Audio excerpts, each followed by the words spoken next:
है मसीह का प्यारा वचन, ये है वचन प्यारा। परमेश्वर के धन्य नाम की महिमा हो। प्रभात मनन के सत्र 2344 में आप सभी का बहुत ही विनम्रता के साथ स्वागत करता हूं। आइए आज के मनन के लिए हम पढ़ते हैं पतरस की पहली पत्री, पहला अध्याय 20वीं पद। उसका ज्ञान तो जगत की उत्पत्ति के पहले ही से जाना गया था, पर अब इस अंतिम युग में तुम्हारे लिए प्रकट हुआ। पढ़ी गई पद यद्यपि पूर्ण रूप में सही हो, मैंने जो हिंदी अनुवाद आपको पढ़ के सुनाया वो थोड़ा सा समझने में कठिनाई उत्पन्न करने वाली है। पद का प्रारंभ में जो हिंदी अनुवाद की बात मैं बोल रहा हूं वो इस प्रकार है, उसका ज्ञान तो जगत की उत्पत्ति के पहले ही से जाना गया था। परंतु अंग्रेजी में पद इस प्रकार है, For he was foreknown before the foundation of the world, but has appeared in these last times for the sake of you। Hindi में पद पढ़ने पर ऐसे लगने की संभावना है कि यहाँ पर परमेश्वर के नहीं तो यीशु मसीह के ज्ञान के बारे में बता रहा है, लेकिन पद का अर्थ वो नहीं है। अंग्रेजी तथा अन्य अनुवादों के अनुसार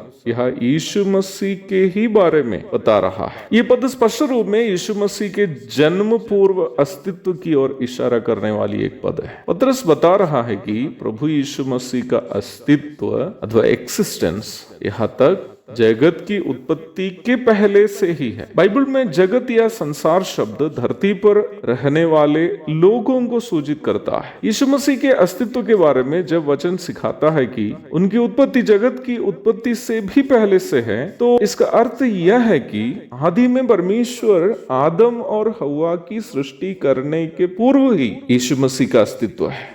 कहने का तात्पर्य यह है कि यीशु मसीह का शुरुआत तब से नहीं है जब से माता मरियम की कोख से वो इस धरती पर जन्म लिया था। ये पतरस अपनी समझ के अनुसार बताया गया एक प्रस्ताव नहीं है। पतरस एक यहूदी था और वह इसलिए ही न्याय व्यवस्था, भजनों की पुस्तक एवं नबियों की पुस्तक पर विश्वास करने वाला भी था, जिसे हम पुराना नियम करके आज बुलाते हैं। पुराना नियम यीशु मसीह के मनुष्य अवतार के लगभग 1400 वर्षों के पूर्व रचना शुरू करके यीशु मसीह जन्म लेने से लगभग 400 वर्ष के पूर्व रचना पूरी की गई 39 पुस्तकों का एक संग्रह है। पुराने नियम के विभिन्न पुस्तक प्रभु यीशु मसीह के जन्म पूर्व अस्तित्व की स्पष्ट सूचना हमें देती है। प्रभु के जन्म के लगभग 750 वर्ष पूर्व यरूशलेम से 40 किलोमीटर दक्षिण पश्चिम में स्थित मोरेशेत गांव के निवासी नबी मीका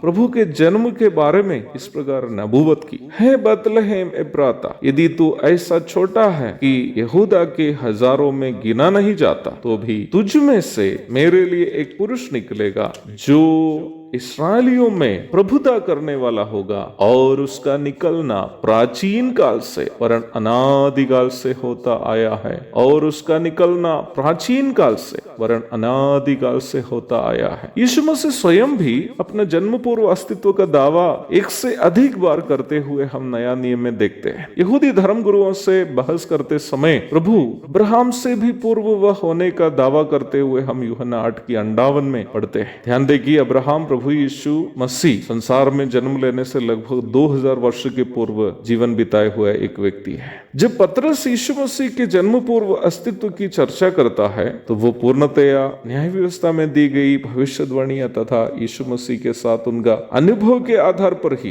निम्न बात करता है। कोई मनगढ़ंत कहानी या अपने ही विचारों के अनुसार पतरस ने ये बात नहीं कही थी। पद के अंतिम भाग में पुनः वह उसी विषय पर आ रहा है जिसकी चर्चा वह बीते पदों में भी कर रहा था। यही यीशु मसीह जो जगत की उत्पत्ति के पूर्व से है, इन अंतिम समयों में हमारे उद्धार के लिए जगत में आया। मसीह के प्रथम आगमन से लेकर मसीह के दूसरे आगमन तक के समय को नया नियम में अंतिम समय करके बताया है। इब्रानी 1:2, मत्ती 28:20। हमें मिला हुआ उद्धार की खासियत पुनः पतरस हमें यहाँ याद दिला रहा है। यह उद्धार वो सनातन परमेश्वर का सनातन पुत्र जगत में आकर हमारे खातिर मौत सहकर हमें उपलब्ध कराया है। इसलिए हम इस उद्धार को कभी भी मूल्यहीन ना समझें। हमेशा हमें मिला हुआ उद्धार को कीमती समझकर उसके लिए कीमत अदा करने के लिए तैयार रहे। एक और शुभ दिन की धन्य कामनाओं के साथ आज का मनन मैं यहाँ समाप्त करता हूँ। प्रभु आप सबको आशीष दे। आमीन।